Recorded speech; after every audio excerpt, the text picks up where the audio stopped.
Como siempre con Inés Capdevila. Buen día, Nación, niña. ¿Cómo le va? Buen día, Luis. ¿Cómo andan todos? ¿Qué tal el regreso? Muy bien, por suerte. Muy contento de que estés con nosotros en Buen Día, Nación, en donde tengo que preguntarte qué pasa en El Salvador. Bueno, El Salvador reeligió el domingo pasado a Nayib Bukele, pese a que la Constitución tiene varios artículos que prohíben la reelección inmediata.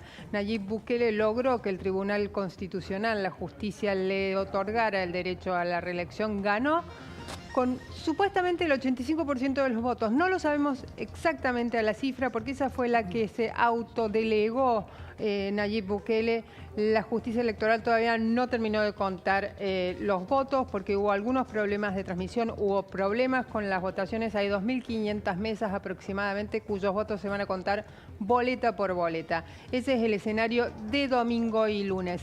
¿Qué sucede ahora en Ecuador? Ecuador entra en una era inédita porque es una era democrática, según declama Bukele, pero una era también donde la reelección no permitida empieza a marcar un deterioro, un camino hacia la autocracia que está hoy muy sindicado, muy observado por el resto de la región. Bueno, hubo declaraciones de Patricia Bullrich diciendo que había que imitar el modelo Bukele de El Salvador y hubo alusiones también del presidente Bukele a nuestro país, Inés. Exactamente, el domingo pasado, poco después de que cerrara la votación en Salvador, el presidente Bukele dio una conferencia de prensa con la prensa internacional, con la cual no tiene muy buena relación. Allí estaba Julieta Nassau, que es la excelente enviada de la Nación a El Salvador para cubrir las elecciones, y le preguntó dos cosas: cómo veía al gobierno de Milei y sobre todo si había tenido contactos con la ministra Bullrich y sobre el problema de seguridad de la Argentina. Si querés, vemos la primera parte, aquella en donde habla de Bullrich. Dale. Y que hay diferencias entre los problemas de Argentina y los problemas de El Salvador. Incluso el problema de seguridad argentina que existe no es tal vez tan apremiante como lo era en El Salvador.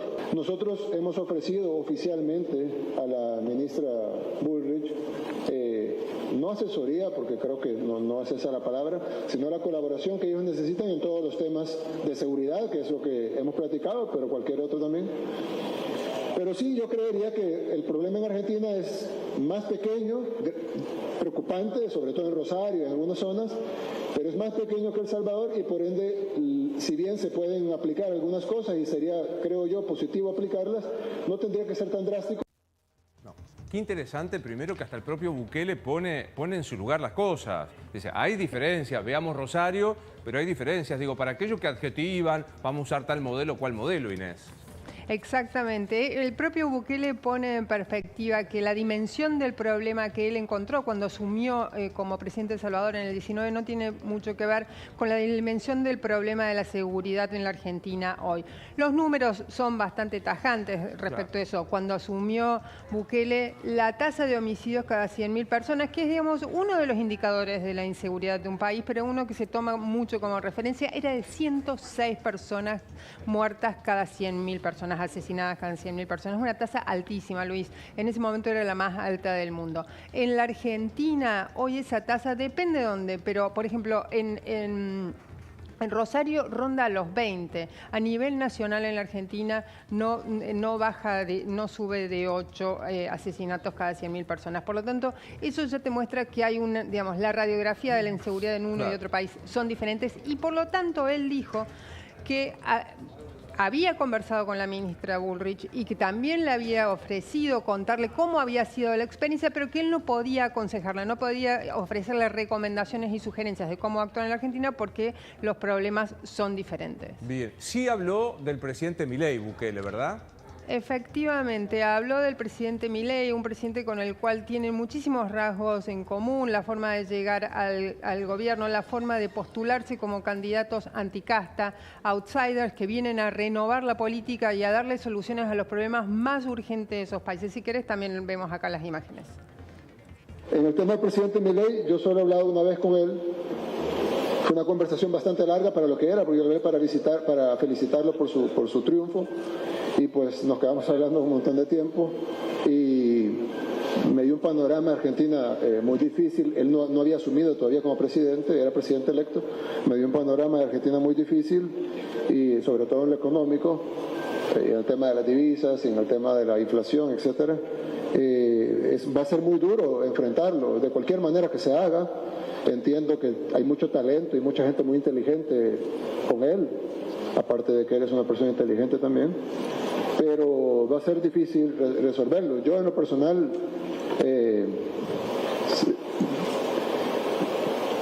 sé que es un problema del tamaño amén de las diferencias entre la economía y la seguridad, pero de ese tamaño en el tema económico. Y pues le deseo lo mejor, y si podemos colaborar en algo, somos un país muy pequeño para colaborar económicamente con Argentina, pero si podemos colaborar en lo que sea, en el tema de seguridad, con cooperación, etcétera, estamos a la orden. Bueno, ahí está el tema Salvador y la vinculación con la Argentina. Nos vamos a despedir con... ¿Me explicás qué es el Gran Agujero Azul, Inés? El Gran Agujero Azul es algo, te diría que es un accidente geográfico, si se puede decir, dentro del mar, que es bastante cinematográfico. El Gran Agujero Azul es una especie de sumidero que se encuentra a 100 kilómetros al este de las costas de Belice, en la península de Yucatán, y es un gran agujero que fue básicamente hecho famoso por Jacques Cousteau, no sé si te acordás, es el legendario explorador marítimo.